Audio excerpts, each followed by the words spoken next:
चलिए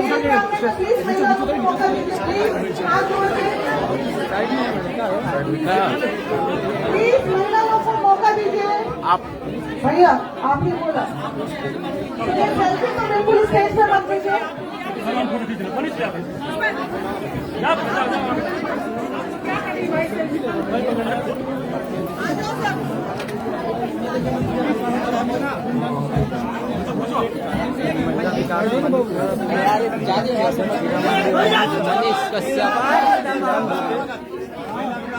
मनीष भैया जिंदाबाद जिंदाबाद भैया भैया भैया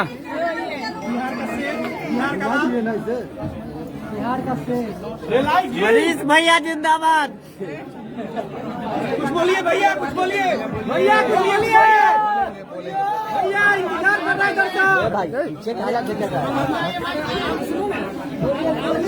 बोलिए भैया, बोलिए भैया। अरे भैया बोलेंगे आप लोग सब लोग बैठ जाइए, सब भैया बोलेंगे। सब बैठ जाइए, महिलाओं को पीछे दूर दूर से महिलाएं आई हैं।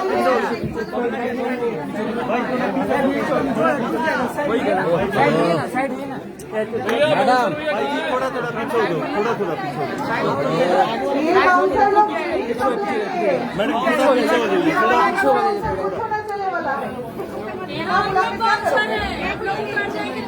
अच्छा सुनिए,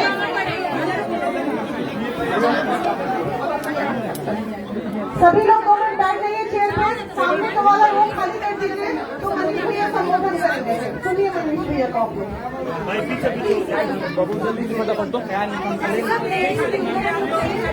मनीष भैया जिंदाबाद। आप लोग ऐसा क्यों बोल रहे हैं? मैंने टाइम में आप थोड़ा सा पीछे चले जाइए, थोड़ा सा तो मैं अच्छे से बोलूंगा, और अगर पीछे नहीं जाइएगा तो मैं अच्छे से नहीं बोल पाऊंगा। तो थोड़ा सा सभी लोग पीछे चले जाए, सभी लोग इस साइड भी मेरा आवाज सुनाइएगा आप लोग प्लीज। रिक्वेस्ट है आप लोगों से, थोड़ा सा पीछे चले जाइए ना, पीछे थोड़ा सा पीछे जाइए ना, थोड़ा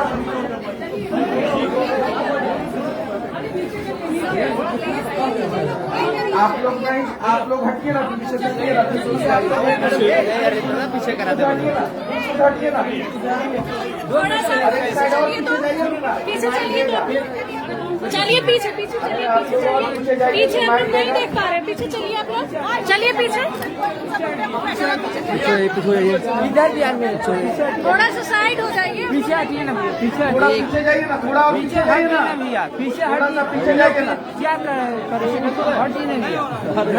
देखिए, डिजिटल मीडिया को रिस्पेक्ट जो मिल रहा है, उस रिस्पेक्ट को आप लोग खत्म मत कीजिए प्लीज।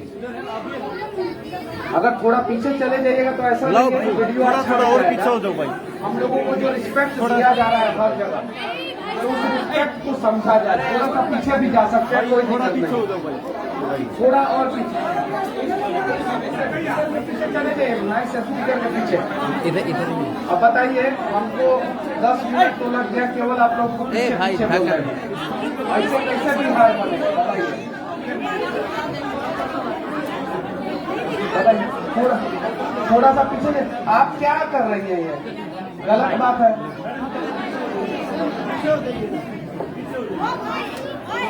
थोड़ा सा हाथ पीछे करेंगे तो भाई धक्का देना पड़ेगा, धक्का ही देना पड़ेगा, मुंह से कह रहे हैं, अब धक्का ही देना पड़ेगा। कोई क्या थोड़ा साइड हो जाइए।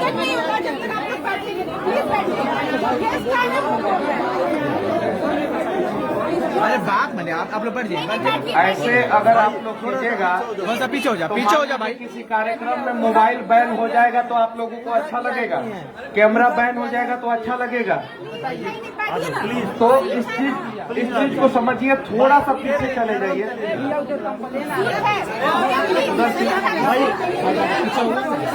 बैठिए प्लीज बैठिए। प्रणाम कर लीजिए सर। सीट पे बैठिए। ये देखिए पीछे आदमी बैठा हुआ है, पीछे आगे बढ़ जाइए। सीट पर तो पीछे सीट पर जाइए, बैठिए तो सीट नहीं है, कुर्सी लगा है ना, कुर्सी लगा है आप लोग के लिए। ये देखिए कुर्सी आप लोग के लिए लगा है, हो जाएगा, कैमरा वाला है, वहाँ कुर्सी लगा है, वहाँ से देख सकते हैं आप लोग। बात को समझिए। हमारे प्रोग्राम में कोई गेस्ट आ रहा है, सही चीज है। अब देखिए आप लोग कितने सभ्य हैं कि आप लोगों को पीछे ढकेलने के लिए महिलाओं को आगे जो है खड़ा होना पड़ रहा है। थोड़ा सा तो कम से कम सभ्यता का परिचय दीजिए, थोड़ा सा। लाओ पीछे जाइए, पीछे पीछे जाइए।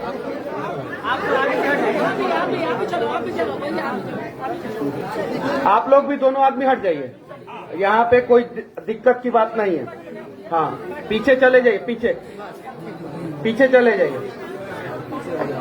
इधर से इधर, साइड साइड, इधर इधर इधर महिलाओं को नहीं दिखेगा। लाओ हटिए ना आप। हाँ माँ, माटी और मातृभूमि से हमें प्यार होना चाहिए। मैंने दुनिया में माँ से ताकतवर किसी को नहीं देखा है। मैं जब जेल नहीं गया था तो उसके पहले जो है मैं समझता था कि एक महिला है मेरे घर पे, एक औरत है मेरे घर पे, एक स्त्री है मेरे घर पे जिन्होंने मुझे जन्म दिया है। और ये विधाता का बनाया हुआ विधान है कि एक स्त्री, एक महिला, एक औरत जो है किसी को जन्म देती है। लेकिन जब मैं जेल में गया और 9 महीना जेल में रहने के बाद जब मैं वहां से निकला तो मुझे पता था कि मेरे घर में कोई स्त्री नहीं थी, कोई महिला नहीं थी, कोई औरत नहीं थी, वो मेरी माँ थी। मुझे पता चला कि उस माँ से ताकतवर कोई नहीं है। जैसे कि मेरा और पप्पू यादव जी का विचारधारा की लड़ाई है, उनका विचारधारा थोड़ा अलग है, मेरा विचारधारा अलग है। बाकी मकसद दोनों का एक ही है कि किसी भी हाल में लोगों का मदद होना चाहिए, बिहार का मदद होना चाहिए। हम लोग उस पर बात करने नहीं आए हैं, हम लोग आए हैं आज महिलाओं के स्वाभिमान के ऊपर बात करने कि महिलाओं का स्वाभिमान का रक्षा कैसे हो। जब तक हम महिला, औरत और स्त्री के नाम से इन लोगों को संबोधित करेंगे तब तक इन लोगों के स्वाभिमान की रक्षा नहीं होगी। जिस दिन हम लोग समझ लेंगे कि हमारे घर में, हमारे गांव में, हमारे समाज में, हमारे राज्य में, हमारे देश में एक बेटी है, एक बहन है, एक मां है, जिस दिन ये नजरिया हमारा बदल जाएगा उस दिन हमारे देश में सारी की सारी महिलाएं जो है वो सुरक्षित हो जाएगी। महिला, स्त्री और औरत, बेटी, मां और बहन में जिस दिन बदल जाएगी उस दिन जो है हमारे देश के हर एक कोने में हर एक बेटी, हर एक मां, हर एक बहन जो है वो सुरक्षित हो जाएगी। तो चलिए एक प्रयास किया जाए कि हम लोग इन लोगों को किसी भी हाल में सुरक्षित किया जाए। जब हम लोग, मैंने भी देखा जब मैं जेल में था, एक कहानी मैं आप लोगों को बता रहा हूं, बहुत बुरा अनुभव था मेरा, महिलाओं को कैसे अपमानित किया जाता है। जब जेल की गाड़ी में 55, 60, 65, 70 लोगों को भर के लाया जाता था और हाजत में प्रोड्यूस किया जाता था, और हाजत जो कोर्ट रूम कहा जाता है वहां से फिर जेल लेके जाया जाता था, तो उसमें से 10-15 लोग इतने गंदे होते थे, सभी लोग नहीं, जेल में बंद हर एक व्यक्ति गलत नहीं है, उसमें से 75% लोग निर्दोष हैं, 75%। लेकिन उसमें से 10-15 इतने गंदे होते थे, इतने गंदे कि पूरा रास्ता भर महिलाओं को गाली देते जाते थे, बहनों को गाली देते जाते थे, पूरा रास्ता भर बेटियों को गाली देते जाते थे। एक बार मनु महाराज जी ने गाड़ी को रुकवा के जो है उन लोगों का बढ़िया से व्यवस्था किया था, थाना में लगा के बढ़िया से व्यवस्था किया था। अब जरा सोचिए कि जिसको मतलब कि कोर्ट ने जेल के अंदर डाला है, वो जेल के अंदर है, उसके बावजूद जो है उसको नहीं पता है कि महिलाओं को कैसे सम्मानित किया जाए, कैसे सम्मान दिया जाए। वो तो जेल की बात हो गई जो मैंने देखा, मुझे बहुत बुरा लगा, जबकि उसको रोकना चाहिए। अगर मैं रोकूं तो फिर से कल कंट्रोवर्सी होगा और लोग कहेंगे कि मनीष कश्यप को जेल डाल दिया जाए। अगर आपको रियलाइज करना है तो कोर्ट से जो गाड़ी निकलता है गांधी मैदान तक आता है, आप लोग साइड में खड़े हो जाइएगा, देखिएगा कितने गंदे गंदे गाली देते हैं कुछ लोग। वो अलग चीज है। दिल्ली की बात हुई, उत्तर प्रदेश की बात हुई, बिहार की बात हुई, पूरे देश की बात हुई। हम लोग कहां खड़े हैं, हम लोग क्यों नहीं सम्मान देते हैं? जैसे उन्होंने कहा मजहब और धर्म के वजह से जो है महिलाओं को सम्मान नहीं मिल रहा है। नहीं, ऐसा नहीं है। हमारे धर्म में महिलाओं को देवी की संज्ञा दी गई है। दी गई है कि नहीं है? तो हमारे बीच में जो महिलाएं हैं वो देवी के रूप में हैं। तो देवी की पूजा होनी चाहिए या देवी के ऊपर जो है उल्टा सीधा कमेंट होना चाहिए? फेसबुक पे भी जाके हम लोग बहुत गंदा गंदा लिख देते हैं, फेसबुक पे भी जाके, इंस्टाग्राम पे भी जाके, बहुत सारे जगहों पे। जब एक लड़का इंस्टाग्राम पे रील बनाता है तो उसके ऊपर कोई पाबंदी नहीं लगाई जाती है। एक लड़की जब रील बनाती है, एक महिला जो रील बनाती है, तो उसके ऊपर तरह तरह के कमेंट किए जाते हैं।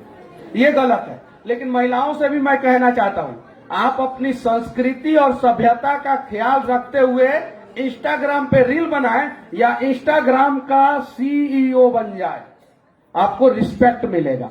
लेकिन जहां आप अपनी संस्कृति और सभ्यता का ख्याल नहीं रखिएगा वहां रिस्पेक्ट नहीं मिलेगा। मैं बहुत कड़वा बोलता हूं, इस मन से बोल रहा हूं। कुछ लोग बोलता है कि कपड़ा पहनने की आजादी है, हम छोटा पहने या बड़ा पहने, तुम कमेंट करने वाले कौन होते हो? नहीं, गलत। आप समाज के खिलाफ कपड़ा नहीं पहन सकती हैं। आप ऐसा कपड़ा नहीं पहन सकती हैं जिससे जो है समाज में गंदा मैसेज जाए। आप अगर महिला है, औरत है, स्त्री है, तो आपको जो करना है करें। लेकिन अगर आपको बहन बनना है, बेटी बनना है, मां बनना है, तो संस्कृति और सभ्यता का ख्याल रखना होगा किसी भी हाल में। तो क्या आप लोग इसके लिए तैयार हैं? अच्छा, एक और चीज मैं कहना चाहता हूं, इस देश में बहुत सारी महिला आयोग है कि नहीं है? महिला विकास मंच भी है। पुरुष विकास मंच कब बनेगा? नहीं, पुरुष विकास मंच कब बनेगा? पुरुषों का आयोग कब बनेगा? इस मंच से मैं कहना चाहता हूं, महिलाओं के साथ अत्याचार नहीं होना चाहिए, हमें वहां पे खड़ा होना चाहिए। लेकिन दहेज उत्पीड़न के झूठे केस में ऐसे लाखों लोग हमारे देश के जेल में बंद हैं जिन्होंने गलती नहीं किया, उसके बावजूद जो है वो सलाखों के पीछे। उनका बात कौन करेगा? उनका बात कौन करेगा? गांव में क्या होता है कि जमीन के लिए लड़ाई होता है, छोटी सी लड़ाई होती है, और उस लड़ाई का अंजाम यह होता है कि कुछ लोग 376 का केस करके और जेल में डलवा देते हैं, जबकि उस लड़ाई में ना महिला रहती है, ना इस टीम का महिला रहती है, ना उस टीम का महिला रहती है। तो इस चीज को कब रोका जाएगा? जब तक इस चीज को नहीं रोका जाएगा तब तक शायद ही कोई पुरुष महिला का सम्मान करेगा। इस चीज को भी रोकना है। हम लोग कहते हैं कि पुरुषों को सुधरना है, पुरुषों को सुधरना है, पुरुष गलत होते हैं, ऐसा है, वैसा ऐसा है। नहीं, पुरुष को भी सुधरना है, महिलाओं को भी सुधरना है।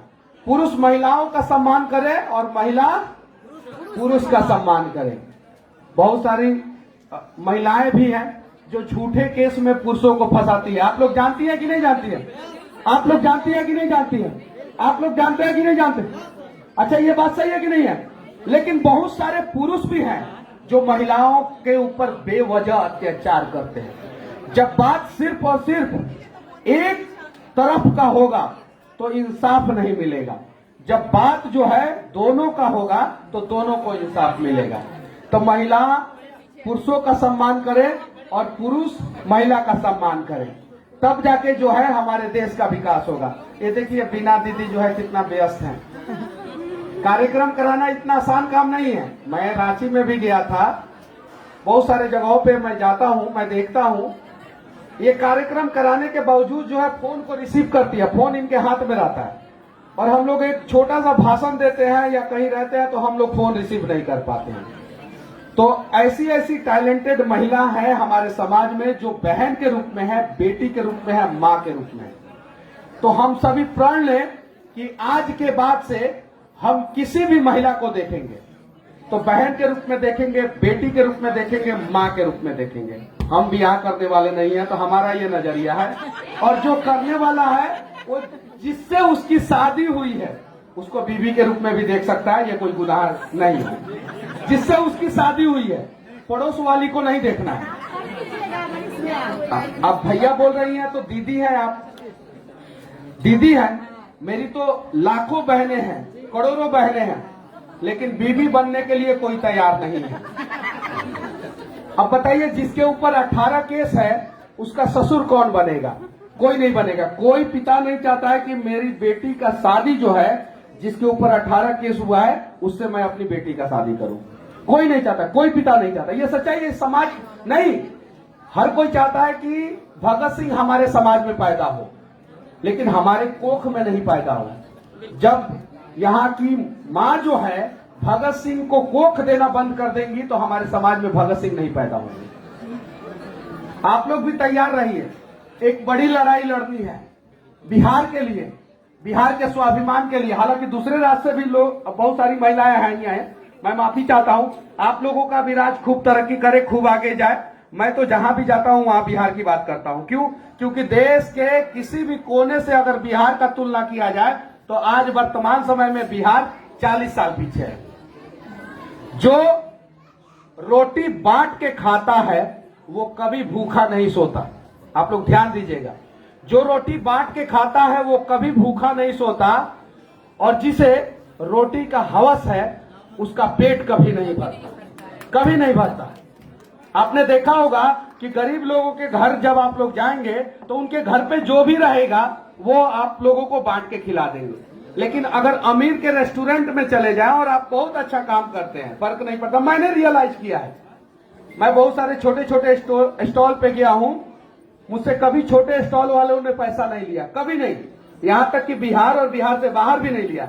लेकिन बड़े बड़े रेस्टोरेंट में कभी कोई लेके जाता है तो 1570 रुपया का बिल होता है तो 1570 ही रुपया लिया जाता है, 1565 रुपया नहीं, 5 रुपया भी वो लोग नहीं छोड़ते। ये चीज है। थोड़ा सा आप लोग हट जाइए ना, पीछे भी दिखाई देगा। आप लोग भी हट जाइए ना, थोड़ा सा आप लोग हट जाइए, थोड़ा सा हट जाइए, उन लोगों को दिखाई देगा। हट जाइए। चलिए ठीक है, फिर कभी हम लोग कहीं मिलेंगे। और मैं तो मतलब कि डेवलपमेंट पे बातें अच्छा करता हूँ। यहाँ पे महिलाओं के विकास की बातें जो है हमको भी आता है करना, लेकिन हमसे भी अच्छे अच्छे वक्ता जो है सामने बैठे हुए हैं, तो वो लोग आएंगे, वो लोग बातें करेंगे। और इस ठंडी के माहौल में पूरा जो है ये मतलब कि पूरा हॉल जो है वो उसका टेम्परेचर बढ़ा हुआ है। उसके पीछे सबसे बड़ा योगदान जो है आप ही लोगों का है। चलिए ठीक है। और किसी भी चीज को गलत वे में लेने की जरूरत नहीं है। कोई भी बात जो है उसको आप लोग अगर गलत लेते हैं तो उस बात का सही नजरिया भी होता है। चलिए ठीक है, फिर मिलते हैं कभी कहीं। चलिए ठीक है। क्योंकि आपने इतना एक नई सोच दी है बिहार को, तो मैं चाहती हूँ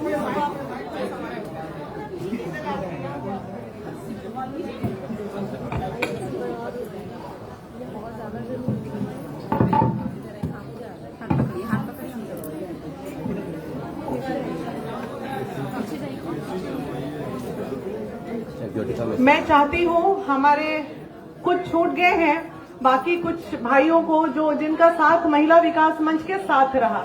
देखिए, इसे अन्यथा नहीं लेना है, साथ आप सबों का रहा, लेकिन कुछ लोग एकदम हर दुख की घड़ी में बहनों के लिए खड़े रहे। तो उनमें से मैं कुछ लोगों का नाम ले रही हूँ। आधे लोगों को मिल चुका था, बाकी कुछ लोग आए नहीं थे। अगर हैं तो प्लीज आप आ जाइएगा। राकेश तिवारी, राकेश तिवारी। मैं चौधरी सर से भी अनुरोध करती हूँ कि आप आइए और महिला विकास मंच की तरफ से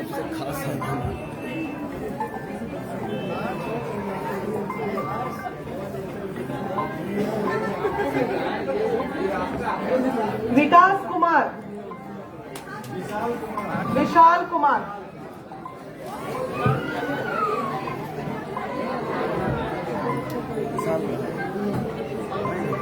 देखते में चेंज हो जाए तो कोई बात नहीं, अभी विशाल फिर निकल जाएंगे।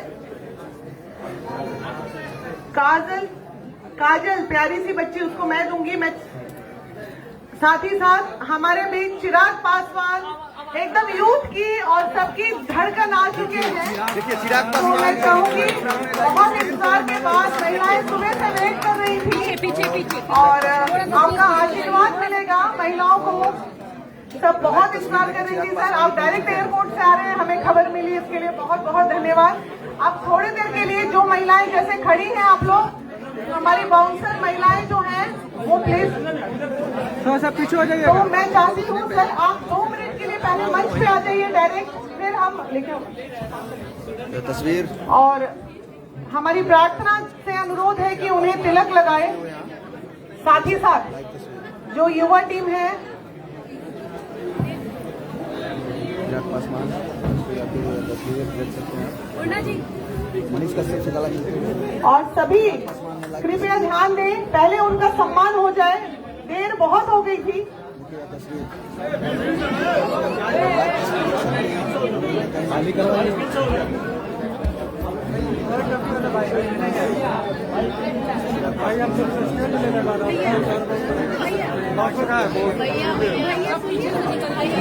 हो चुका है, दूसरा मुश्किल हो रहा है, बहुत ज्यादा भीड़ हो चुकी है।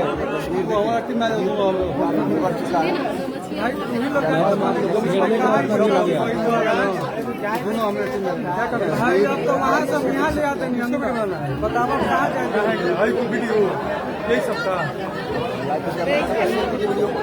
चिराग पासवान भी पहुंच चुके हैं। और सभी मीडिया कर्मी भाइयों से अनुरोध है कि वो लोग प्लीज साइड हट जाइए, मंच के सामने से बिल्कुल आप थोड़ी देर के लिए हट जाइए। सेल्फी बिल्कुल नहीं मैडम, सेल्फी अभी छोड़ दीजिए, आप हटाइए। सेल्फी बिल्कुल नहीं, मंच पे अभी सेल्फी नहीं लेगा कोई भी मेंबर मेरा। भाई महिलाओं को मौका मिलेगा कि पुरुष लोग ही रहेंगे सब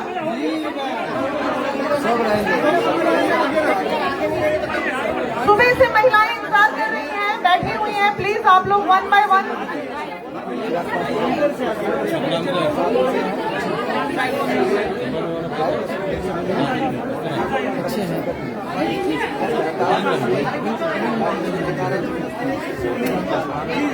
लाइव देख सकते हैं।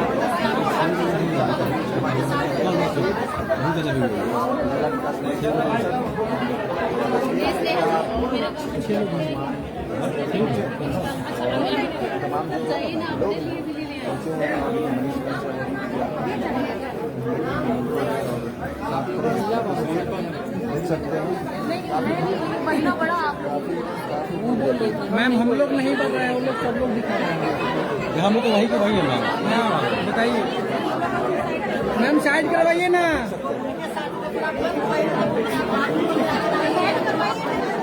मैम, साइड करवाइए ना। का समय चल रहा है।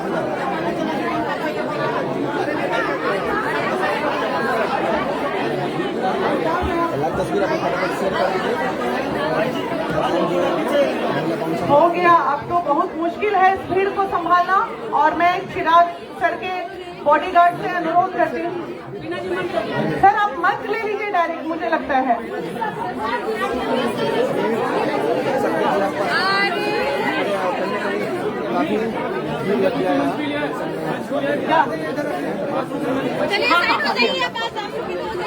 एक चेयर मंच पे।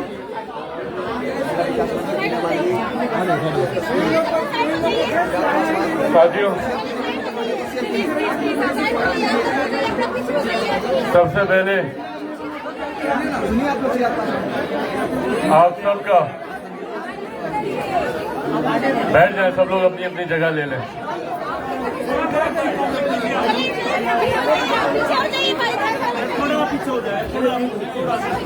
पीछे हो जाओ ना भाई तुम लोग यार।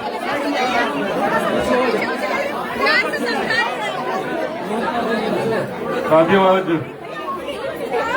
महिला विकास मंच के इस कार्यक्रम में सम्मिलित होकर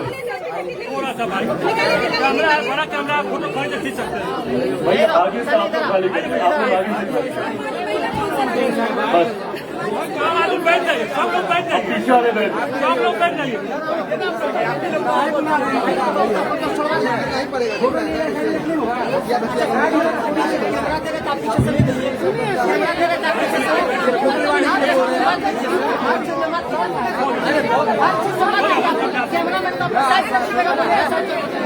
पहले बैठ जाए सब लोग, बैठ जाए।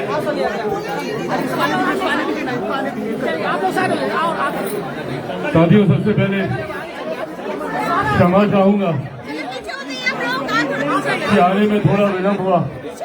आज सुबह दिल्ली में एक बैठक थी, भाई बैठ जाए, सब लोग बैठ जाएंगे। आज सुबह दिल्ली में एक बैठक थी जिसको समाप्त कर अभी जैसे ही पटना पहुंचा, इस कार्यक्रम में आप लोगों के बीच शामिल हुआ। महिला विकास मंच के बारे में लंबे समय से इनके कार्यों के बारे में मुझे जानकारी है। इनकी महिलाओं के सशक्तिकरण को लेकर उपलब्धियों के बारे में जानकारी है। और आज 9 साल पूरे होने को आए हैं इस विकास मंच को, और इन नए सालों में कई उतार चढ़ाव से ये विकास मंच जूझता हुआ नई ऊंचाइयों तक पहुंचा। महिलाओं के हक की लड़ाई में सबसे अग्रिम रहने का सौभाग्य इस महिला विकास मंच को मिला। मैं जानता हूं इस दौरान कई कठिनाइयां महिला विकास मंच को झेलनी पड़ी, यहां पे आज तक झेलनी पड़ रही हैं। मुझे बताया गया कि किस तरीके से बैनर, पोस्टर, होर्डिंग लगाने नहीं दिए, लगे हुए को उतार दिए गए, किस तरीके से ये आयोजन सफल ना हो उसके लिए कई बाधाएं उत्पन्न करने का प्रयास किया गया। पर ये बाधाएं नहीं है, ये डर है आपका। डरते हैं आपसे, डरते हैं आपकी ताकत से, और यही कारण है कि हर तमाम तरीके की असुविधा उत्पन्न करके कैसे आपके कार्यक्रम को कमजोर किया जाए, ये प्रयास किया जाता है। पर ये प्रयास उनके डर को दिखाता है, उनकी कमजोरी को दिखाता है, और ये आपकी बढ़ती ताकत को दर्शाता है कि आपकी ताकत आज की तारीख में इतनी है कि बड़ी बड़ी शक्तियां आपको कमजोर करने के लिए, आपको असफल करने के लिए आपके सामने खड़ी हुई है। पर आज जब मैं इस मंच पर मौजूद हूं, महिलाओं की जब हम लोग बात करते हैं, सर्वप्रथम, और मैं हर मन से इस बात को कहता हूं क्योंकि मैं दिल से इस बात को मानता हूं कि महिलाओं को सशक्त करने वाला कोई नहीं हो सकता, और महिलाओं को सशक्त करने की जरूरत ही नहीं। जिनमें खुद में इतनी शक्ति है, जो इस सृष्टि का सृजन करती हूं, जो इस दुनिया को चलाती हूं, उन्हें हम लोग, और खास तौर पे हम जैसे पुरुष वर्ग के लोग कौन होते हैं सशक्त करने वाले? आप लोगों में स्वयं इतनी ताकत है। नारी शक्ति के रूप में अगर आप दैविक शक्ति में भी देखें तो एक दुर्गा मां में ही इतनी शक्ति थी कि वो त्रिशूल को भी धारण करें, और विष्णु जी के चक्र को भी धारण करें, और ब्रह्मा जी के कमंडल को भी धारण करें। सिर्फ उन्हीं में ही ये शक्ति थी, नहीं तो किसी और देवता में नहीं। कभी हम लोगों ने महादेव को नहीं देखा कि उन्होंने त्रिशूल के साथ उन्होंने चक्र को भी धारण किया, या हम लोगों ने विष्णु जी को नहीं देखा कि उन्होंने साथ में त्रिशूल को धारण किया। इतनी शक्ति को अपने में समाने की ताकत सिर्फ महिलाओं में ही है, और इसीलिए मैं कतई नहीं मानता, जब ये विमेन एम्पावरमेंट की बात होती है, महिला सशक्तिकरण की बात होती है, मैं कतई नहीं मानता कि हम में से कोई भी इतना सामर्थ्य है कि आपको सशक्त कर सके। आज भारत की संसद में ही देखिए, महिला रिजर्वेशन बिल, नारी वंदना अधिनियम, वो तो इस सत्र में पारित हुआ, जो विशेष सत्र बुलाया गया। पर बिना उस कानून के बने कितनी भारी संख्या में आज की तारीख में भारत की संसद में महिलाएं सांसद बनकर बैठी हैं, अपने सामर्थ्य पर जीत कर आई हैं, अपनी ताकत पर जीत कर आई हैं, और हर जगह से लड़ाई लड़कर आई हैं। पुरुषों को तो बाहर ही लड़ाई लड़नी होती है, महिलाओं को घर में भी लड़ाई लड़नी होती है। मैं एक ऐसे परिवार से आता हूं जहां पे मेरी बहनें हैं, मेरी मां है, और मैं इस बात को बिना किसी संशय के कह सकता हूं कि अगर मेरे नेता, मेरे पिता आदरणीय रामविलास पासवान जी इतने आगे बढ़े और देश के इतने बड़े नेताओं में अगर उनको माना जाता है, उनके कार्यों को आज तक, उनके जाने के 3 साल के बाद भी आज तक उनके कार्यों को याद किया जाता है, तो उसके पीछे कारण सिर्फ और सिर्फ मेरी मां रही है। अगर वो मुझे, मेरी बहनों को नहीं संभालती, अगर वो घर को नहीं देखती, तो शायद मेरे पिता आज इतना आगे नहीं आ पाते। और यही मेरे साथ भी है। अगर वो घर पे नहीं होती, अगर मुझे इस बात की चिंता से मैं मुक्त नहीं होता कि घर को कोई देख रहा है, घर को कोई संभाल रहा है, और मुझे खुशी है कि आज जहां महिलाएं हर एक क्षेत्र में अपना परचम लहरा रही हैं, तो वहीं कहीं ना कहीं अब एक होम मेकर की भूमिका को भी वो पहचान दी जा रही है। हम लोग हाउसवाइफ बोलकर हम लोग उनके द्वारा किए गए कार्यों को नकारते आए, पर अब वो समय है कि उसको भी पहचान मिलनी चाहिए। मैं शादीशुदा नहीं हूं, मेरा गृहस्थ जीवन का अनुभव नहीं है, पर हाँ, मैंने अपनी मां को देखा है, मुझसे पहले उठती हैं। मैं क्या खाता हूं, मैं क्या पहनता हूं, मैं कहां जाता हूं, मेरा कार्यक्रम क्या बनता है, इन तमाम चीजों को वो कोऑर्डिनेट करती है। और ये सिर्फ आप ही लोग कर सकते हैं, हम पर छोड़ दीजिए, देखिए कैसे बेड़ा गर्क होगा। हमको बोल दीजिए कि घर पे खाना भी बनाओ, बच्चों को भी संभालो और फिर बाहर जाकर भाषण भी दो और अपनी नीतियों को भी लागू करो, नहीं कर पाएंगे। और ये आज मैं आप लोगों के बीच में सिर्फ इसलिए नहीं कह रहा, मैं दिल से मैं मानता हूं इस बात, और इसीलिए आप लोगों की ताकत को, आप लोगों की असीमित शक्ति को मैं सलाम करता हूं। और खास तौर पे आपके इस मंच के तहत जितने विषय आपने उठाए हैं, मैं उसको सलाम करता हूं। और ये विश्वास आपको दिलाकर जाना चाहता हूं। आज आने में थोड़ी कठिनाई मुझे जरूर हो रही थी, क्योंकि कुछ और महत्वपूर्ण कार्यक्रम लास्ट मिनट में ऐसे जुड़े जिसको छोड़ना मेरे लिए संभव नहीं था। राजनीति की दृष्टि से ये एक महत्वपूर्ण साल है, कुछ ही महीनों में चुनाव है और उसको लेकर कई बैठकों का दौर दिल्ली में चल रहा है, तो कुछ ऐसे कार्यक्रम आ गए थे जिसको छोड़ना संभव नहीं था। पर तमाम बाधाओं के बावजूद आज मैं यहाँ पर इस मंच पर सिर्फ इसीलिए आया हूँ ताकि आपको ये विश्वास दिला सकूं कि आपके हर संघर्ष में आप मुझे अपना दोस्त माने, अपना भाई माने, अपना सहयोगी माने। आपके हर संघर्ष में मैं, मेरी पार्टी लोक जनशक्ति पार्टी रामविलास मजबूती से आप लोग के साथ खड़ी है, ये विश्वास आप लोगों को दिलाकर जाना चाहता हूँ। और आप लोगों का दिल से धन्यवाद करता हूँ कि आप लोगों ने मुझे ये मौका दिया कि मैं यहाँ पर आ सकूं, आप सबसे मुलाकात कर सकूं।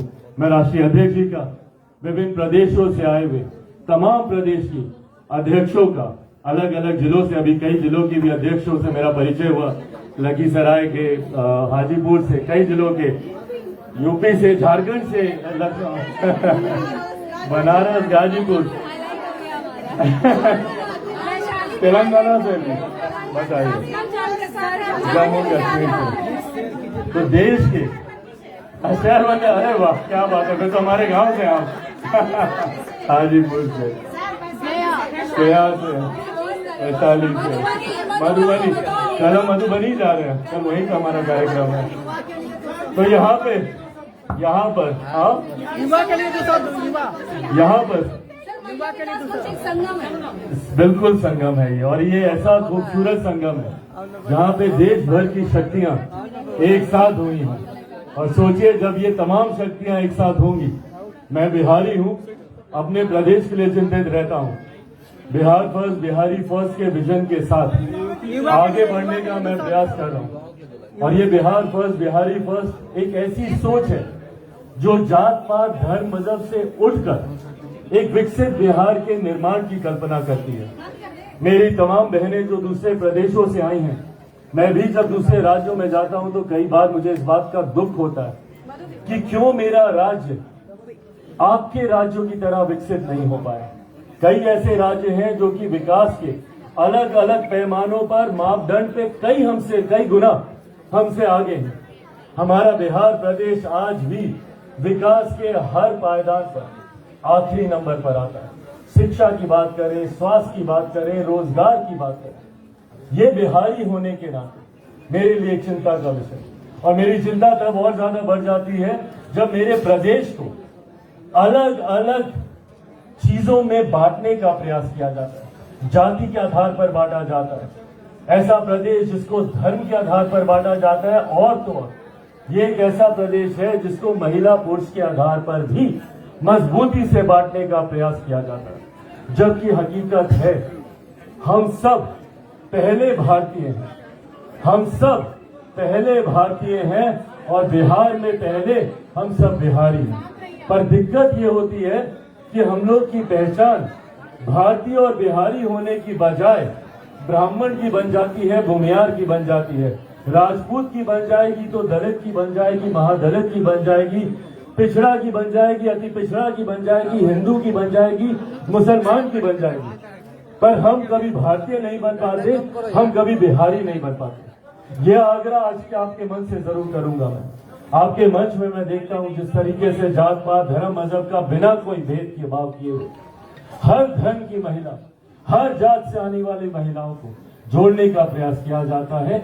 इस सोच को आगे बढ़ाने की जरूरत है कि महिलाओं को जातियों में नहीं, महिला जमात की बात की जानी चाहिए। जरूरत है युवाओं की जातियों की नहीं, युवा की जमात की बात की जानी चाहिए। और इसी सोच के साथ मैं 21वीं सदी का पढ़ा लिखा युवा हूं। मैं नहीं मानता इन जात पात धर्म मजहब की पाखंडी बातों में। मैं सबको सही मायनों में एक दृष्टि से देखने का भाव रखता हूं। और अगर कोई फर्क करना तो बस इतना कीजिए कि एक अमीर जो अमीर होता जा रहा है, दूसरा गरीब जो गरीब होता जा रहा है। और सही मायनों में एक विकसित देश, एक विकसित राज्य के निर्माण की हम लोग कल्पना करते हैं तो हम लोग को हर उस गरीब आदमी के हाथ को पकड़कर उसको मुख्य धारा के साथ जोड़ना होगा। तभी हम लोग एक विकसित राज्य का, एक विकसित देश का निर्माण कर पाएंगे। यही सोच के साथ मेरे प्रधानमंत्री आदरणीय नरेंद्र मोदी जी भी आगे बढ़ने का कार्य कर रहे हैं। सबका साथ, सबका विकास, सबका विश्वास। 140 करोड़ देशवासियों को साथ लेकर चलने का काम कर रहे हैं। और जब वो 140 करोड़ देशवासियों की बात करते हैं तो उसमें से आधी आबादी हमारी महिलाओं की है। और आप आधी आबादी की सबसे बड़ी ताकत है, सबसे बड़ी ऊर्जा है। जिस इनिशिएटिव को आप लेती हैं पूरा परिवार उसको, उसका पालन करता है। तो ऐसे में इस मुहिम को जब आप आगे बढ़ाएंगे कि जात पात धर्म मजहब के भेदों से उठकर, जातिवाद से उठकर, सांप्रदायिकता से उठकर सबको एक साथ मिलकर चलने का कार्य करना होगा। जब इस संकल्प को मेरी बहनें लेकर चलेंगी तो यकीनन हम लोग उस लक्ष्य तक पहुंचेंगे जहां पे एक ऐसे समाज का निर्माण होगा जहां किसी तरीके का कोई भेदभाव नहीं होगा। सब मिलकर रहेंगे और सिर्फ अपने राज्य, अपने देश के विकास की बात करेंगे, उसकी चिंता करेंगे। और मैं उम्मीद करता हूं कि आने वाले दिनों में इस पहल को मजबूती से, आप लोग पहले से भी चला रहे हैं और इसको मजबूती देंगे। एक बार फिर से हृदय से आप सबका आभार कि आप लोगों ने मुझे ये मंच दिया, यहाँ आने का मौका दिया और आप सबसे मुलाकात करने का मौका दिया। यकीनन ये मेरे जीवन के सबसे खूबसूरत क्षणों में से है और उम्र भर मुझे याद रहेगा ये पल। थैंक यू सो मच, बहुत बहुत धन्यवाद। जय हिंद, जय बिहार। बहुत बहुत धन्यवाद सर। प्लीज आप सर मंच पे ही रह जाइए क्योंकि हमारी महिलाओं को सम्मान देना है और आपके हाथों अगर मिलेगा हमारे अलग अलग जगहों। सब प्लीज आप लोग अपने अपने सीट पे बैठ जाइए। एक एक टीम को हम बारी बारी से बुलाएं।